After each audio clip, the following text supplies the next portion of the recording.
And Democrats in Washington are also showing some serious signs of life. Senator Cory Booker of New Jersey held the Senate floor for 25 hours and 5 minutes.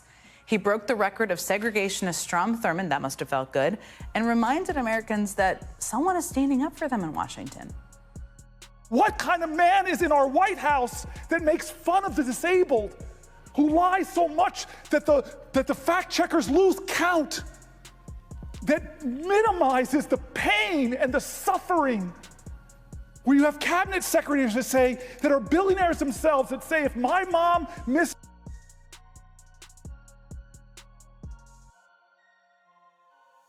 Donald Trump's idiotic trade war is finally catching up with him, and it's not just Republicans in Congress or the Fox News spin machine turning on him now. MAGA celebrities, the very influencers he relied on during his campaign, are jumping ship as the market crashes. Remember the so-called MAGA media tour during the election? Trump was doing podcast after podcast with these right-wing internet personalities, and one of the loudest and most loyal voices in that space? Adin Ross. Well, not anymore. Adin just went on a full-blown meltdown, furious over how much money he's lost, and he's blaming Trump directly. We're gonna break it all down, but before we do, leave a like on this video, hit that subscribe button if you haven't already. It helps the channel out a ton, and honestly, it means a lot.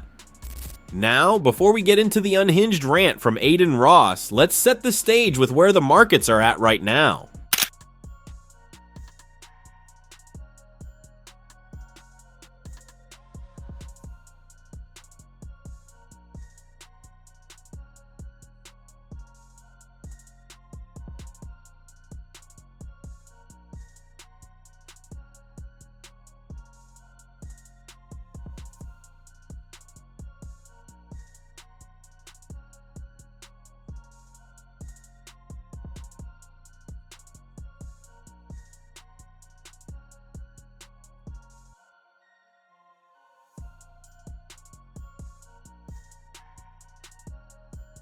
The market is plummeting. Let's not sugarcoat it. This is a full-on stock market crash, and the blame, it falls squarely on Donald Trump and the reckless crew of yes men around him. We're seeing massive sell-offs, and experts are already warning it's only going to get worse as we head into the new week. Let's be real. Trump is tanking the American economy. And for what? For ego, for leverage, for chaos, who knows? But one thing is clear, he doesn't care. The man has spent the last 72 hours golfing, not even pretending to govern. And just to really put this in perspective, before we get into Adin Ross's explosive rant, there are two moments of Trumpian hypocrisy that we need to spotlight. The first one, a moment straight from his own campaign trail, a quote that hasn't aged well to say the least.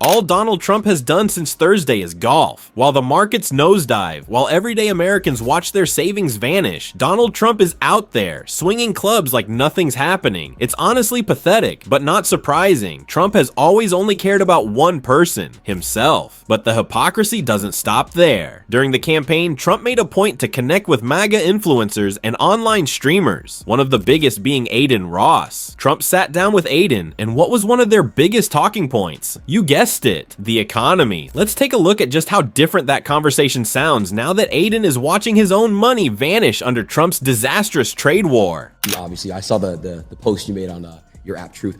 You know, what I just saw yesterday and the day before, you know, I'm in crypto and I'm in stocks myself, and I couldn't believe what's going on. You know, you have Japan, you have everybody just falling. And I want to ask you, you know, how do we basically get it back up and flowing and back up and running, and you know, and what's causing this? Well, right now you have no confidence. You have somebody that now is taking over from Biden because he just wants to stay in bed all day. He can't get up. He wants to stay in bed. No, it was a fraud. They tried to tell people he was competent. He knew what he was doing. And in the debate, he was adjudged to be not so good. Yeah. but you can go back 4 years, too. You know, he campaigned from his basement. He didn't campaign.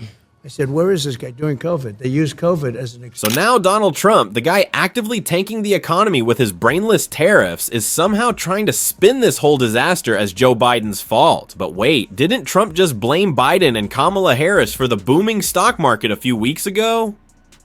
So, which is it? When does the Trump presidency actually start again?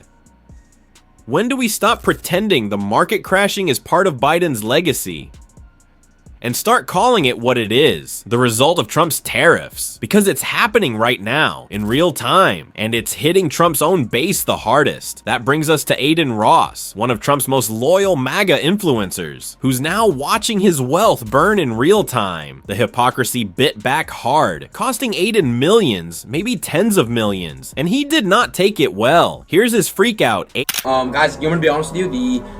I don't know how many of you guys are invested in crypto or stocks. What the is going on with our country? Guys, why am I poor?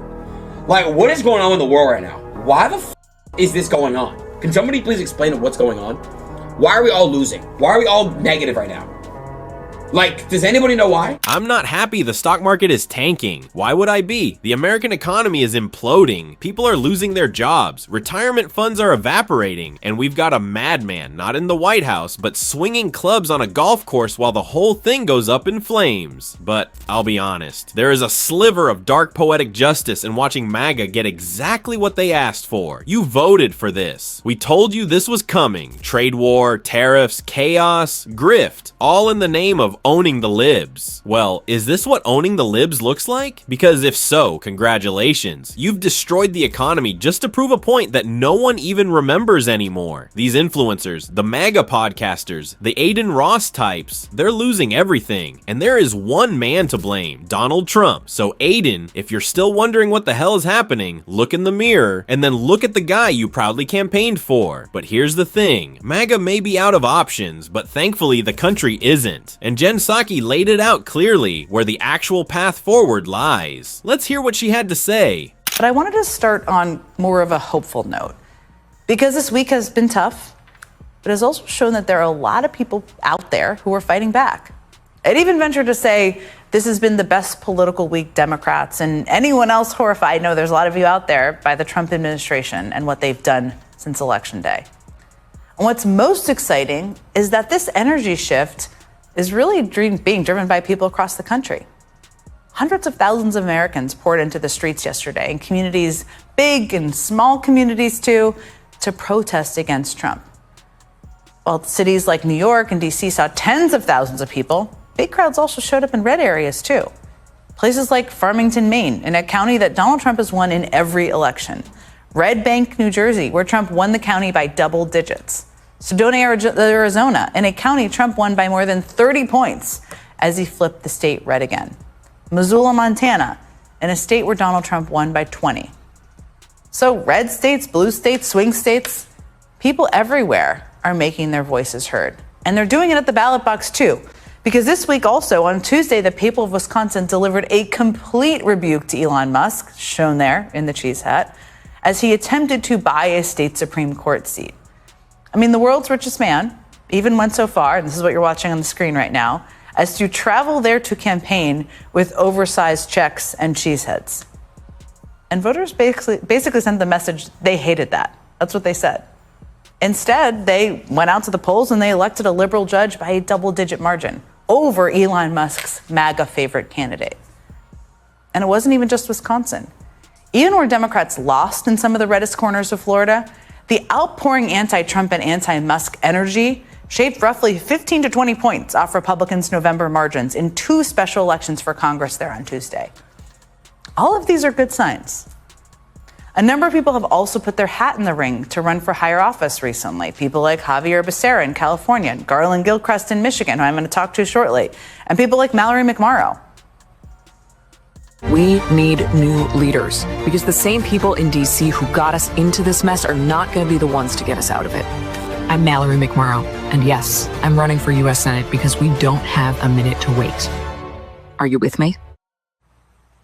And Democrats in Washington are also showing some serious signs of life. Senator Cory Booker of New Jersey held the Senate floor for 25 hours and 5 minutes. He broke the record of segregationist Strom Thurmond, that must have felt good, and reminded Americans that someone is standing up for them in Washington. What kind of man is in our White House that makes fun of the disabled, who lies so much that the fact checkers lose count, that minimizes the pain and the suffering, where you have cabinet secretaries that say, that are billionaires themselves, that say, if my mom missed